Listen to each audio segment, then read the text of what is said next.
Hello, I'm Jeff Paur, senior writer for RealTime Fantasy Sports. And I'm Logan Glaser, contributing writer for RealTime Fantasy Sports. Welcome to another edition of the RealTime Fantasy Sports Show. On today's show, I'm going to unveil my way too early 2022 fantasy football rankings. Logan and I are going to talk about them, go over my top 10 picks for the coming season. It's really early. A lot can change before the start of the year, especially with the draft coming up as well. So guys are going to move around. But I thought it'd be fun to show everybody where my projections stand at this point. We're going to go through position by position. Sound like a good time, Logan? Yeah, sounds good. All right, let's go to the quarterback spot first. So my top 10 quarterback projections for the coming years. You can see on the page I have fantasy points and ADP up there. So that's the current ADP going on our site. But right now, these are my projections. Number 1, Josh Allen. Number 2, Patrick Mahomes. 3, Justin Herbert. Lamar Jackson, Dak Prescott, Kyler Murray, Joe Burrow, Tom Brady, Matthew Stafford, and Aaron Rodgers. That's my top 10. Logan, does anything stand out to you with those top 10 guys? Yeah, obviously Josh Allen overtaking Mahomes at the number 1 spot. That's a lot to talk about. There's a lot of QBs bunched up along with that, and we've got 6 QBs drafted within the 17 ADP span. We got 3 top QBs with Allen, Mahomes, Herbert, and then it kind of breaks off from there, and then we've got a huge bunch of QBs in that spot. Yeah, really deep position again this year. It kind of tells me, because I don't know if Allen is worth the draft capital personally for me, so going early on him in the 3rd round with it being so deep, I'd rather maybe get 2 guys, who are 12th, 13th ranked in my rankings, and then go from there, platooning them. That's kind of the way I approach it. I wanted to ask you, too, about one guy. He's not in my top 10, but he certainly could be. Deshaun Watson, what are you doing with him? Yeah, I think Watson's a borderline top 10 QB as well. He's got the threat to run. He averaged 31 rushing yards a game in 2020. In 2020, he finishes the 5th overall QB in scoring. Right now, he's being drafted at 101. I do think that's very good value for him. I do agree that he should be a borderline top 10 QB in leagues. Another guy, this has been one of my toughest guys to rank at this point outside of Deshaun Watson, Aaron Rodgers. I think he's a really tough call. Devontae Adams is gone. What do you do with him? Do you still have faith in him? Can he be an MVP again this year, even without Adams on his side? Yeah, I think a lot's going to depend on what the Packers front office does with their wide receiver situation. If they go out and get like a Deebo Samuel or A.J. Brown via trade, then I think he has the potential to be that. If they stay with their current roster that they're currently at, I do not see him finishing in the top 10. He finished 7th overall in points last year with an MVP season with Adams, so I expect that to drop a little this year. All right, let's go to the running back spot now. So my top 10 running backs for this coming season. I have one guy that's going to stick out like a sore thumb, but I'm sticking with it for now. It could change. But right now, here's my running back rankings, projections. Number 1, Jonathan Taylor. 2, Austin Eckler. 3, Najee Harris. Christian McCaffrey, Javonte Williams, DeAndre Swift, Dalvin Cook, Joe Mixon, Leonard Fournette, and then Derrick Henry. So my big issue is Derrick Henry. I think he has a lot of red flags. Last year was a concern for me. He's had a huge workload throughout his career. He was finally hurt last year, major injury. He's coming back from that. He doesn't catch passes. So right now I have him 10th. I know that's probably low because he's certainly capable of finishing 1st overall, but what's your thoughts on Derrick Henry? Yeah, when you look at the other running backs on that list, what caps Derrick Henry is his ability to catch passes. But with the Titans, in order for them to be successful, they kind of need to run the ball for the Titans. And he gets a heavy workload. In 2020, he finished as the number 1 point scorer. 2021, he was going that way as well. But there is injury concerns with that heavy workload and the ability to not catch passes. Yeah, I saw those Twitter videos of him. Did you see that one where he's like lifting a bike? Yeah, I don't know what he was. It was crazy. You should check that out. But it kind of makes me wonder if maybe I should rank him higher. I may move him up. This is, again, really early, but that's where I have him right now. And 2 other guys that are really tough for me to rank because I'm not sure how they're going to be used. It's another Packer situation. A.J. Dillon, Aaron Jones. I have Dillon 18th and Jones 28th right now. I just think Dillon's, kind of built like Derrick Henry in my opinion, and he could end up being more of the go-to back this year. Maybe Aaron Jones gets traded before the draft or during the draft. And Dillon, too, I think is going to get the goal line work. So those are 2 tough guys I'm having trouble with ranking at this point.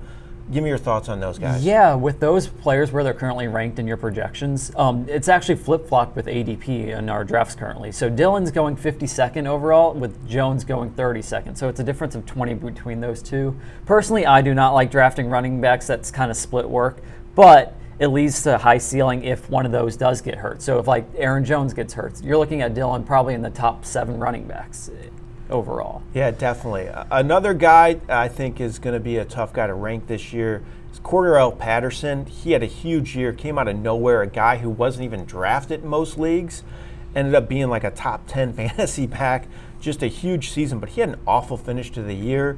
You have to wonder if the Falcons are going to address the running back spot in the draft. Right now, I have him RB 35, which may be a little low, but I don't know. It's a tough call. What are you doing with Cordarrelle? Yeah, I do think running back 35 is a fair situation for Cordarrelle Patterson. When you look at the Falcons roster right now, it is ugly. They really don't have anyone.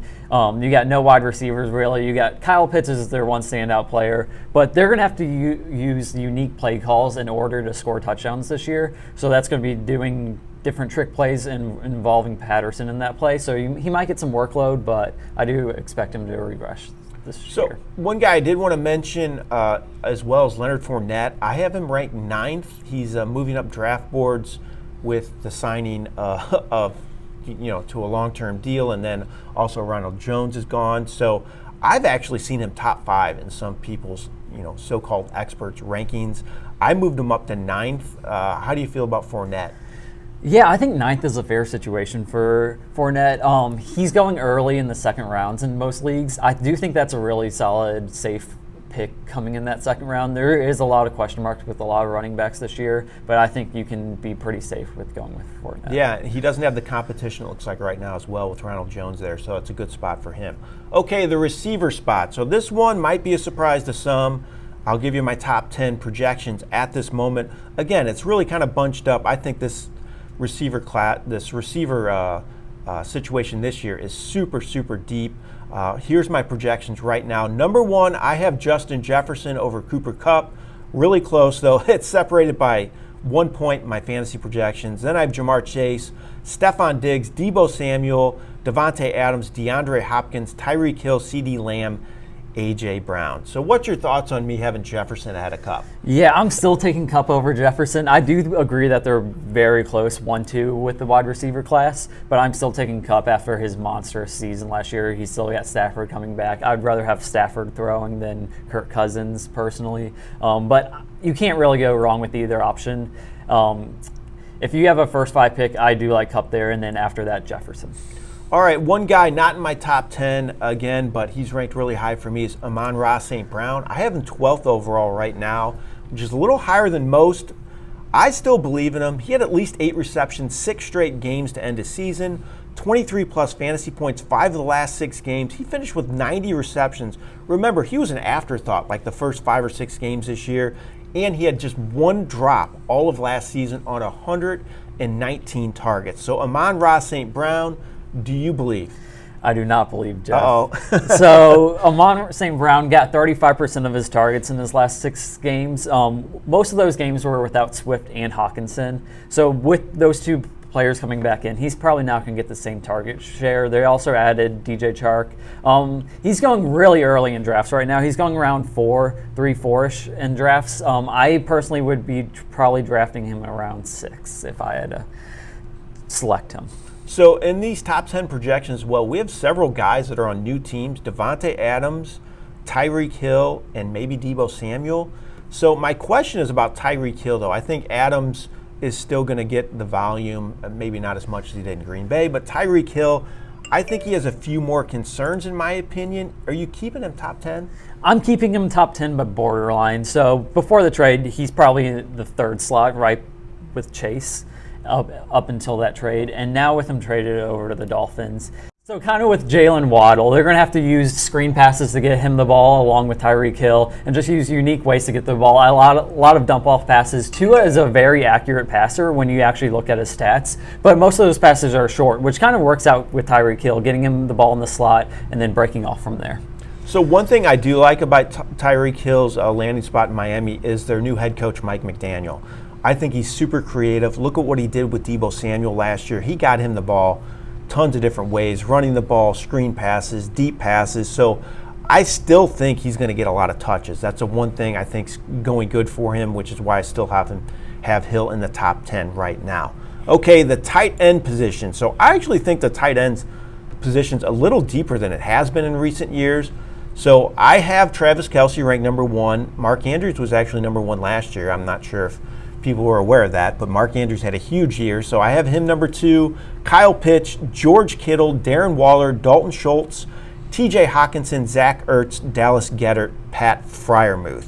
So are you keeping Kelce first overall, or do you think Andrews can repeat as the number 1 fantasy tight end? Yeah, after the Tyreek Hill trade, I am keeping Kelce as the number 1. I did have Andrews number 1 coming into this year, but up until that trade, now I've got Kelce back in that number 1 spot with the volume that he should receive at that position. Yeah, I agree. I think he's going to get a ton of volume. I worry about his age a little bit, maybe slowing down some. So I still have number 1 overall. I think he's going to have a huge season at the moment as well. Another guy I want to talk about, Dalton Schultz. I have him tight end number 6.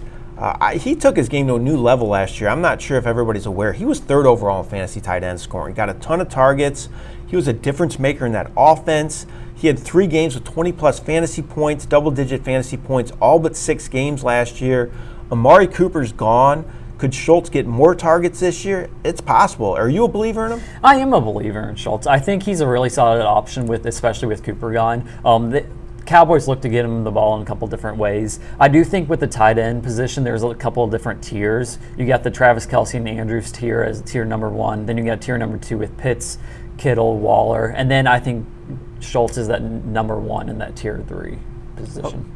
Okay, so those are my top 10 projections at all the key positions. If you want to check them out, they are in our draft rooms right now. It's updated. And also you can go to our free draft guide, which is actually called freedraftguide.com.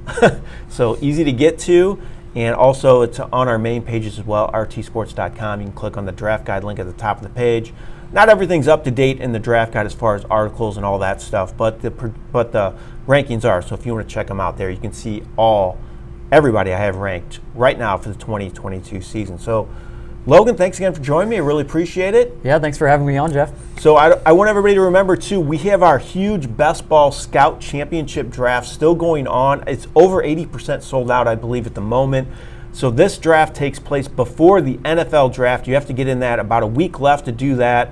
Get in the Best Ball Scout Championship. It's an awesome, different format where you actually get to pick players before they're picked on their NFL team. So you have no idea where guys like Isaiah Spiller, Bryce Hall, where those guys are going. So, you know, it's a little different contest. I think it's a lot of fun, and it's intriguing to me. I'm in my first draft right now, actually, with the guys from Colton and the Wolfman. We're doing a draft, and I'm sure we'll post that draft board on the show this week as well. But it's kind of fun to do a little different league like that, and I encourage everybody to get in it sooner than later.